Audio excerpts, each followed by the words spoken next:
In this video, we'll work with the Java 9 HTTP2 client in the Java shell. So the first thing you'll see is I've opened up a Java shell in verbose mode, and I just want to import something. So let's say import jdk.incubator.http.star. And you'll notice we've got a problem right away. And the error is very, very good. It says package JDK incubator HTTP is not visible.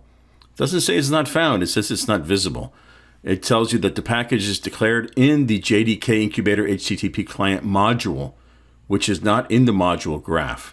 So what we need to do is we need to add this module to the Java shell. And we did that before. If you do a /env -add modules followed by the module name, in this case jdk.incubator.http client. Okay, now that adds the module. If you get an error here, check your spelling because maybe you spelled something wrong. Now the module has been added. Now I'm going to hit the up arrow a couple times. Now let's try to import the package. Now we're good. So now we've got the package. So let's create an HTTP client, create a request object, send it, get a response back. First thing we'll do is let's create a string called URL, and it'll be http www.example.com. Okay, so there's our URL. So now let's create the HTTP client. So what we'll do is we'll say HTTP client, and I'll use explicit names rather than having it create scratch variables for me. So we'll just call this client, and we'll say this is HTTP client, and we'll call the static method new, and we can use the tab completion here. So now we've got the HTTP client created. So now what we need to do is we need to create an HTTP request that we can send to the server through the client. Okay, so let's do that. HTTP request, and we'll call it request, and we'll say HTTP request, and we'll use the builder. So we'll say new builder. Now here we need to create a URI based on the URL that we got. So we'll say new URI, give it the URL that we've got, the example.com. Okay, so that's going to create the URI. Then we'll do a GET request, and we'll build this. It's as simple as that. That's created the request, and you can see here that the request is a GET request to www.example.com. Okay, so now what we need to do is we need to send the request to the client and get back the response. So let's do that as well. HTTP response, and again, we'll call this response equals. Now at this point, we need to ask the client. Remember, the client is right up here. That's the HTTP client we created.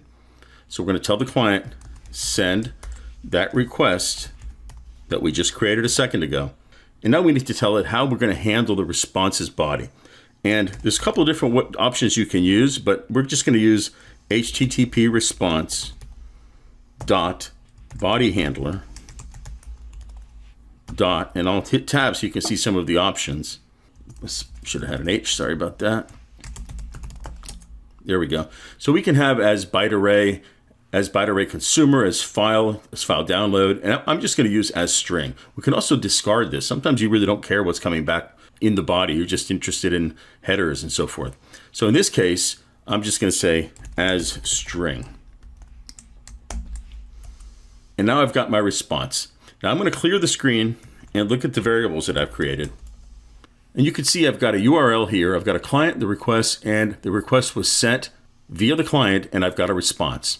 So if I say response dot and press tab, you can see some of the methods available to me. Notice here I can get the responses body. I can get the headers. Let's take a look at the status code. That's pretty revealing in HTTP. So let's see what the status code is. Hopefully it's 200. It is. That means it was a successful request. So now let's look at the the responses body. So let's look at response.body. Now this is where I would expect the HTML. And that's exactly what I've got back. This is the HTML for www.example.com. Okay, that's pretty easy.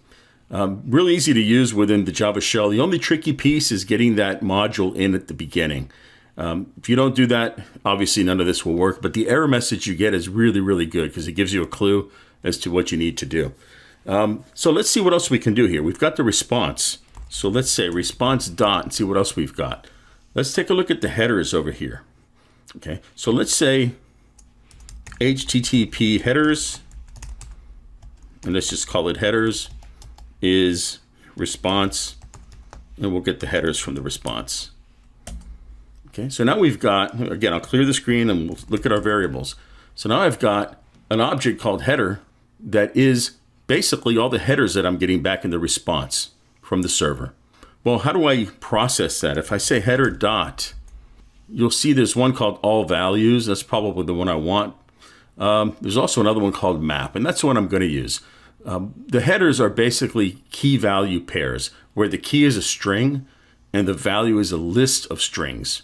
Okay, so let me show you how that works. It's pretty easy to do. Again, I'll clear the screen and I'll look at the variables just so we have a clean screen here. What I'll say is I want to create a map of string, that's the key, and the value is list of string. I'll just call it map, and I'll let that be header dot map. All right, so I've got my map, my key value pairs here. So if I just display it, you can kind of see the content type, content length, all the stuff you would expect to see, but it's kind of hard to read. So let's just loop through here and print each one of them out. So I'll say map dot for each, and we'll use a lambda here for each key value pair. I'll just say system out, print line, the key plus a colon plus the value, just so we can see them nicely. And there you go. You can see you've got typical headers that you would expect back from a response. What's the content length? It's a text HTML file, dates, and so forth. So that's it. That concludes this video. Now you know how to use the HTTP2 client within the Java shell. Again, that very first step is the one that could get you, but the error message is a great clue. Once you add the module, you're all set.